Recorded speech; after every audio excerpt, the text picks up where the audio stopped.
ओम शांति। आज 2 सितंबर 2025 के बाबा के अनमोल मधुर महावाक्य सुनेंगे।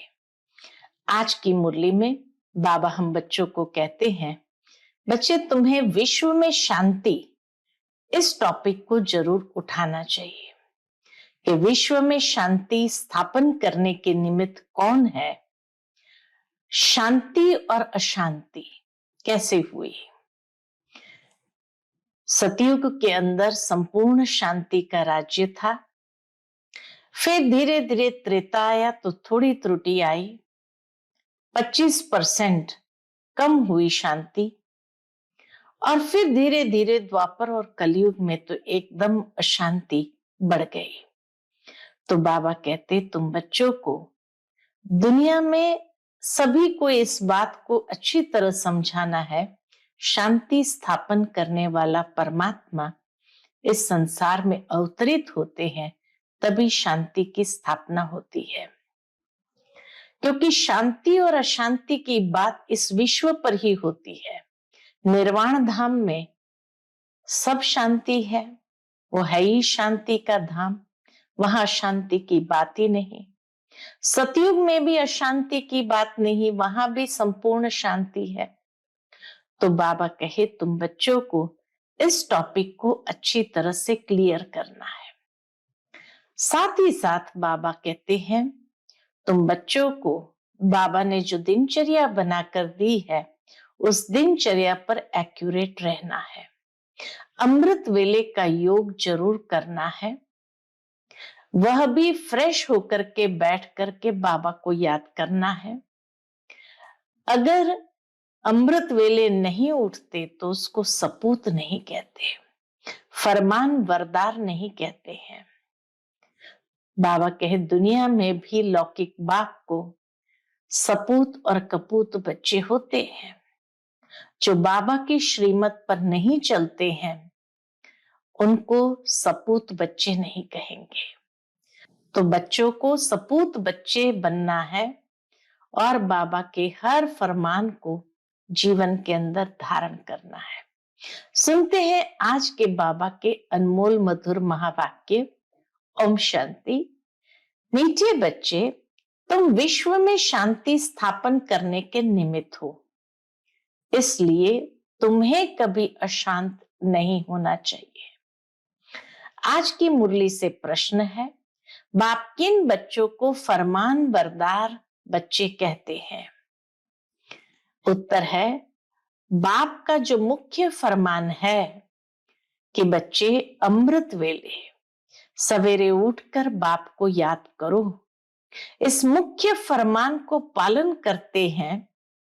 सवेरे सवेरे स्नान आदि कर फ्रेश हो मुकर्रर टाइम पर याद की यात्रा में रहते हैं। बाबा उन्हें सपूत व फरमान बरदार कहते हैं। कपूत बच्चे तो झाड़ू लगाएंगे। ओम शांति। इसका अर्थ तो बच्चों को समझाया है। ओम शांति का अर्थ तो बच्चों को समझाया है। क्या समझाया है? ओम अर्थात मैं आत्मा हूं। ऐसे सब कहते हैं, जीव आत्मा है जरूर, और सब आत्माओं का एक बाप है। शरीरों के बाप अलग अलग होते हैं, यह भी बच्चों की बुद्धि में है। हद के बाप से हद का और बेहद के बाप से बेहद का वर्षा मिलता है। अब इस समय मनुष्य चाहते हैं, क्या चाहते हैं मनुष्य? विश्व में शांति हो। अगर चित्रों पर समझाया जाए तो शांति के लिए कलयुग अंत, सतयुग आदि के संगम पर ले आना चाहिए। शांति समझानी है, स्पष्ट करनी है, तो बाबा कहे चित्रों पर, और उसमें भी मुख्य चित्र जो कलयुग अंत और सतयुग आदि के संगम पर ले आना चाहिए। यह है सतयुग नई दुनिया, उनमें एक धर्म होता है तो पवित्रता, शांति, सुख है। उनको कहा ही जाता है हेवन। यह तो सब मानेंगे। नई दुनिया में सुख दुख हो नहीं सकता, बाबा कहते नई दुनिया में सुख है, दुख हो नहीं सकता। किसको भी समझाना बहुत सहज है। शांति और अशांति की बात यहाँ विश्व पर ही होती है। वहां तो है ही निर्वाण धाम, जहां शांति अशांति का प्रश्न ही नहीं उठ सकता है। बच्चे जब भाषण करते हैं तो पहले पहले विश्व में शांति की बात ही उठानी चाहिए। मनुष्य शांति के लिए बहुत प्रयास करते हैं, उनको प्राइज भी मिलती रहती है, नोबेल प्राइज भी मिलती रहती है। वास्तव में इसमें दौड़ा दौड़ी करने की बात ही नहीं है। बाप कहते हैं सिर्फ अपने स्वधर्म में टिको तो विकर्म विनाश हो जाएंगे, स्वधर्म में टिकेंगे तो शांति हो जाएंगी। तुम हो ही एवर शांत बाप के बच्चे। स्वधर्म हमारा है शांति, उस स्वधर्म में टिकेंगे तो शांति हो जाएंगी। बाबा कहते तुम हो ही एवर शांत बाप के बच्चे। ये वर्षा उनसे मिलता है, उनको कोई मोक्ष नहीं कहेंगे। शांति में बैठ जाना उनको कोई मोक्ष नहीं कहेंगे। मोक्ष तो भगवान को भी नहीं मिल सकता, भगवान को भी पार्ट में जरूर आना है। कहते हैं कल्प कल्प कल्प के संगम युगे में आता हूं। भगवान भी अधर्म का नाश करने, सतधर्म की स्थापना करने अवतरित होते हैं। तो जब वो ही अवतरित होते, वही सदा काल के लिए मोक्ष में नहीं रह सकते, तो मनुष्य का कैसे रहना होगा। तो भगवान को भी मोक्ष नहीं, तो बच्चे फिर मोक्ष को कैसे पा सकते हैं। यह बातें सारा दिन विचार सागर मंथन करने की है। बाप तो तुम बच्चों को ही समझाते हैं, तुम बच्चों को समझाने की प्रैक्टिस जास्ती है। शिव बाबा समझाते हैं तो तुम सब ब्राह्मण ही समझते हो। विचार सागर मंथन तुमको करना है। सर्विस पर तुम बच्चे हो, तुमको तो बहुतों को समझाना होता है। टॉपिक बाबा दे देते किस पर समझाओ, बाकी समझाना, विचार सागर मंथन करना ये तो बच्चों का काम है। दिन रात सर्विस में रहते हैं, म्यूजियम में सारा दिन आते ही रहेंगे, रात्रि को 10-11 तक भी कहाँ आते हैं, सवेरे 4 बजे से भी कहां कहां सर्विस करने लग पड़ते हैं। यहाँ तो घर है, मधुबन तो घर है, जब चाहे तब बैठ सकते हैं बाबा के कमरे में जाकर के। सेंटर्स में तो बाहर से दूर दूर से आते हैं, तो टाइम मुकर्रर रखना पड़ता है। यहाँ तो कोई भी टाइम बच्चे उठ सकते हैं, परंतु ऐसे टाइम तो नहीं पढ़ना है जो बच्चे उठे और जुटका खाए। इसीलिए सवेरे का टाइम रखा जाता है। जो स्नान आदि कर फ्रेश हो आए फिर भी टाइम पर नहीं आते, तो उनको फरमान बरदार नहीं कह सकते हैं। लौकिक बाप को भी सपूत और कपूत बच्चे होते हैं ना, बेहद के बाप को भी होते हैं।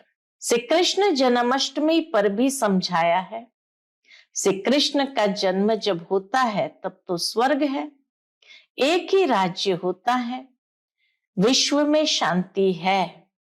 स्वर्ग में बहुत थोड़े मनुष्य होंगे, वह है ही नई दुनिया, वहां अशांति हो नहीं सकती। नई दुनिया में अशांति हो नहीं सकती। शांति तब है जब एक धर्म है, जो धर्म बाप स्थापन करते हैं। बाद में जब और धर्म आते हैं तो अशांति होती है। वहां है ही शांति, सतयुग में है ही शांति। 16 कला संपूर्ण है ना। चंद्रमा भी जब संपूर्ण होता है तो कितना शोभता है, उनको फुल मून कहा जाता है। त्रेता में 3/4 कहेंगे, खंडित हो गया ना, 2 कला कम हो गई। फुल मून खंडित हो गया, 2 कला कम हो गई। संपूर्ण शांति सतयुग में होती है। 25% पुरानी सृष्टि होगी तो कुछ न कुछ खिटखिट होगी। दो कला कम होने से शोभा कम हो गई। स्वर्ग में बिल्कुल शांति, नरक में बिल्कुल अशांति। यह समय है जब मनुष्य विश्व में शांति चाहते हैं। इनसे आगे यह आवाज नहीं था कि विश्व में शांति हो। अभी आवाज निकला है क्योंकि अब विश्व में शांति हो रही है।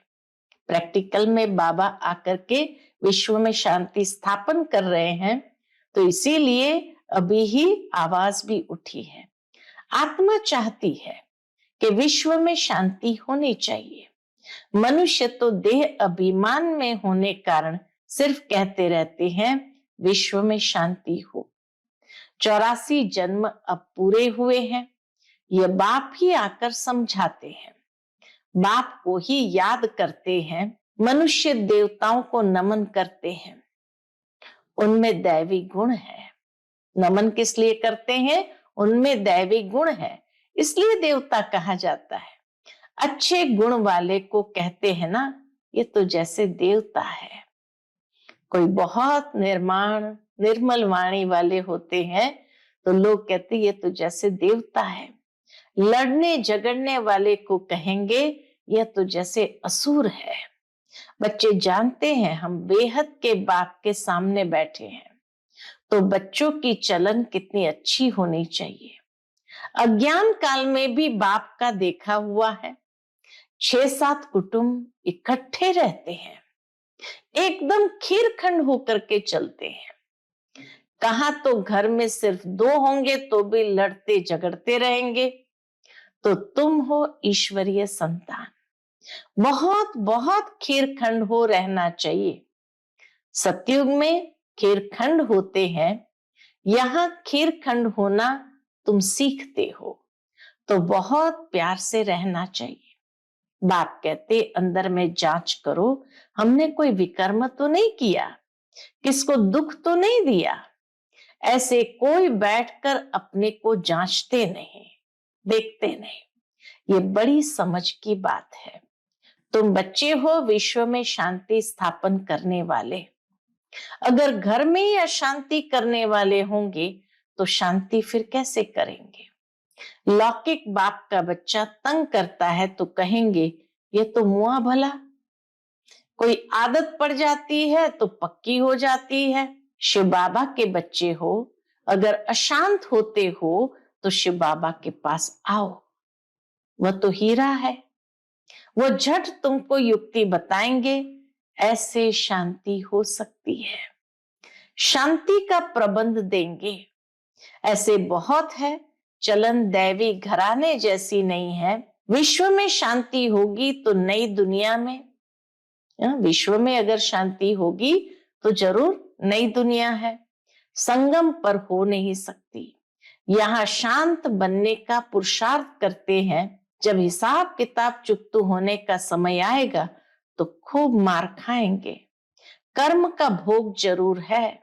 बीमार होते हैं, वह भी कर्म भोग है ना। बाप के ऊपर तो कोई नहीं है।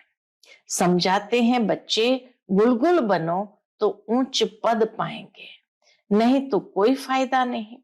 भगवान बाप जिसको आधा कल्प याद किया, उनसे वर्षा नहीं लिया तो बच्चे किस काम के? परंतु ड्रामा अनुसार यह भी होना है जरूर। बाबा कहे बाबा के बच्चे बने, भगवान के बच्चे बने और वर्षा ही नहीं लिया तो किस काम के? लेकिन ड्रामा अनुसार यह भी जरूर होना है। तो समझाने की युक्तियां बहुत है। विश्व में शांति तो सतयुग में थी, जहां इन लक्ष्मी नारायण का राज्य था। लड़ाई भी जरूर लगेगी क्योंकि अशांति है ना। श्री कृष्ण फिर आएगा सतयुग में। कहते कलयुग में देवताओं का परछाया भी नहीं पड़ सकता। यह बातें तुम बच्चे ही अब सुन रहे हो। तुम जानते हो शिव बाबा हमको पढ़ाते हैं। धारणा करनी है, सारी आयु ही लग जाती है। कहते हैं ना, सारी आयु समझाया है फिर भी समझते नहीं है। बेहद का बाप कहते हैं पहले पहले मुख्य चीज तो समझाओ। ज्ञान अलग है और भक्ति अलग चीज है। आधा कल्प है दिन, आधा कल्प है रात। शास्त्रों में कल्प की आयु भी उल्टी लिख दी है, तो आधा आधा भी नहीं हो सकता है। पढ़े हुए होंगे तो संशय उठाएंगे, प्रश्न पूछते रहेंगे। वास्तव में जब वानप्रस्थ अवस्था होती है तब भगवान को याद करते हैं, कोई न कोई कीमत से भगवान को याद करते हैं, लेकिन कोई न कोई की मत से। फिर जैसे गुरु सिखलाएंगे, भक्ति भी सिखलाते हैं, ऐसे कोई नहीं जो भक्ति न सिखलाए। उनमें भक्ति की ताकत है, तब तो इतने फॉलोअर्स बनते हैं। फॉलोअर्स को भक्त पुजारी कहेंगे, यहाँ सब है पुजारी। अनेक पॉइंट समझाई जाती है। धीरे धीरे तुम बच्चों में भी समझाने की ताकत आती जाएगी। तुम बच्चे समझते हो हम तो बाप के बच्चे हैं, बाप वर्षा देने आए हैं। झाड़ आहिस्ते आहिस्ते वृद्धि को पाता रहता है। मनुष्य सृष्टि रूपी झाड़ है, वहां है आत्माओं का झाड़। यहाँ ब्रह्मा द्वारा स्थापना, फिर शंकर द्वारा विनाश, फिर पालना। अक्षर भी यह कायदेसर बोलने चाहिए। बच्चों की बुद्धि में यह नशा है।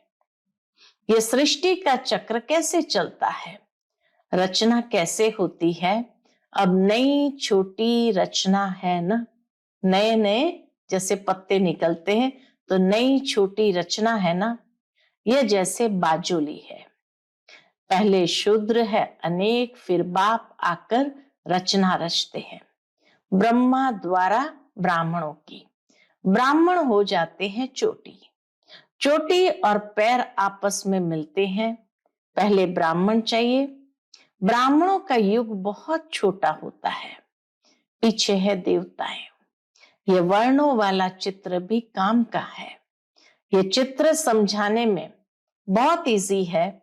वैरायटी मनुष्य का वैरायटी रूप है, समझाने में कितना मजा आता है। ब्राह्मण जब है तो सब धर्म है। मनुष्य तो झाड़ के सैपलिंग लगाते हैं, बाप भी सैपलिंग लगाते हैं। जहां विश्व में शांति हो, एक धर्म हो, एक राज्य हो और विश्व में शांति हो, ऐसा सैपलिंग बाबा आकर के लगाते हैं। अच्छा, मीठे मीठे सिकिल लदे बच्चों प्रति माता पिता बाप दादा का याद प्यार और गुड मॉर्निंग। रूहानी बाप की रूहानी बच्चों को नमस्ते। हम सब रूहानी बच्चों की रूहानी माता पिता बाप दादा को याद प्यार, गुड मॉर्निंग और नमस्ते नमस्ते। शुक्रिया बाबा, शुक्रिया। आज की मुरली से धारणा के लिए मुख्य सार है। पहली पॉइंट, सदा स्मृति रखनी है कि हम है ईश्वरीय संतान। हमें खीर खंड होकर रहना है, किसी को भी दुख नहीं देना है। दूसरी पॉइंट, अंदर में अपनी जांच करनी है कि हमसे कोई विकर्म तो नहीं होता है। अशांत होने तथा अशांति फैलाने की आदत तो नहीं है। आज का बाप दादा का मधुर वरदान हम बच्चों के प्रति है। पवित्रता की शक्ति द्वारा सदा सुख के संसार में रहने वाले बेगमपुर के बादशाह भव। पवित्रता की शक्ति द्वारा सदा सुख के संसार में रहने वाले बेगमपुर के बादशाह भव। सुख शांति का फाउंडेशन पवित्रता है। जो बच्चे मन वचन कर्म तीनों से पवित्र बनते हैं, वही हाईनेस और होलीनेस है। जहां पवित्रता की शक्ति है वहां सुख शांति स्वतः है। पवित्रता सुख शांति की माता है। पवित्रता सुख शांति की माता है। पवित्र आत्माएं कभी भी उदास नहीं हो सकती। वे बेगमपुर के बादशाह हैं, उनका ताज भी न्यारा और तख्त भी न्यारा है। लाइट का ताज पवित्रता की ही निशानी है। आज का स्लोगन, मैं आत्मा हूं, शरीर नहीं, ये चिंतन करना ही स्वचिंतन है। मैं आत्मा हूं, शरीर नहीं, यह चिंतन करना ही स्वचिंतन है। आज का अव्यक्त इशारा है, अब लगन की अग्नि को प्रज्वलित कर योग को ज्वाला रूप बनाओ। पावरफुल योग अर्थात लगन की अग्नि ज्वाला रूप की याद ही भ्रष्टाचार अत्याचार की अग्नि को समाप्त करेगी और सर्व आत्माओं को सहयोग देंगी। इससे ही बेहद की वैराग्य वृत्ति प्रज्वलित होगी। याद की अग्नि एक तरफ उस अग्नि को समाप्त करेगी, दूसरी तरफ आत्माओं को परमात्मा संदेश की शीतल स्वरूप की अनुभूति कराएगी। इससे ही आत्माएं पापों की आग से मुक्त हो सकेगी। इससे ही आत्माएं पापों की आग से मुक्त हो सकेगी। अच्छा, ओम शांति।